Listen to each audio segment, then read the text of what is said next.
Et d'ailleurs aussi, les gars, hein, j'ai aussi un autre truc à rajouter par rapport au sujet en question. Pour forcer cet enculé de Michael B. Jordan, lui et ses potes de merde d'Hollywood et du cinéma, à ne surtout pas toucher en live action remake et Princesse Mononoke de Hayao Miyazaki de 1997 des studios Ghibli. Même les forcer ces enculés-là, même forcer cet enculé de Michael B. Jordan à ne surtout pas toucher au studio Ghibli, tout simplement. Ceci étant dit, je rappelle que Princesse Mononoke est la synthèse de l'animation en termes artistiques et en termes de thématiques. Ce qui rend unique ce film, c'est que ce qui était intéressant et unique avec ce film, c'est que Miyazaki s'est dit qu'on devait forcément en faire en animation parce que, vu l'aspect du film graphiquement, en termes d'histoire, c'est que Miyazaki, à la base, c'est une personne extrêmement intelligente parce que ce monsieur, tu vois, dans son cinéma, c'est de l'animation.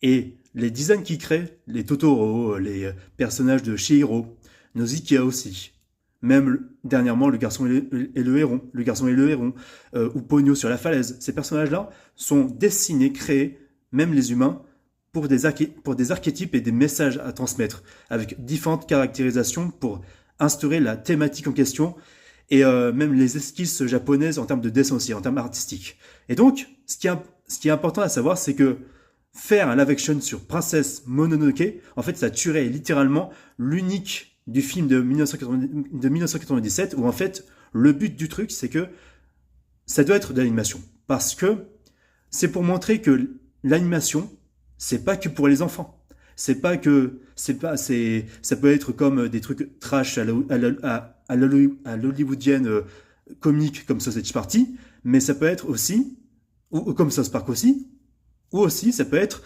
comme quelque chose de plus intelligent qui incite à la réflexion, comme Princesse Mononoke. Parce que quand tu vois les personnages humains, quand tu vois les car design comme celui du Shishigami, le dieu cerf à l'esprit de la forêt, déjà montrer le personnage tel quel, déjà que c'est inspiré de légendes japonaises de dieux japonais, comme Dadarabuchi qui est un dieu forgeur de montagne, et aussi les dieux cerfs, etc., de la nature, chez les japonais.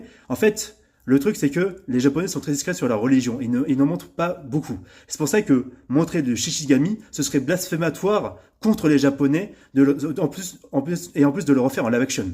Déjà que le film d'animation Princesse Mononoke est fait pour être que de l'animation parce que vu son impact visuel, sa violence, son côté pessimiste, optimiste, tragique, magistral aussi, c'est fait pour être de l'animation même en termes de fluidité, en termes esthétiques de Miyazaki en fait. Vous voyez.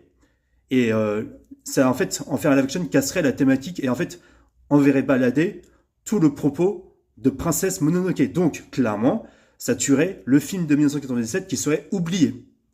Donc, autant vous le dire franchement, toi et tes potes Michael B. Jordan, touchez pas à Princesse Mononoke ou au Studio Ghibli, ou voilà.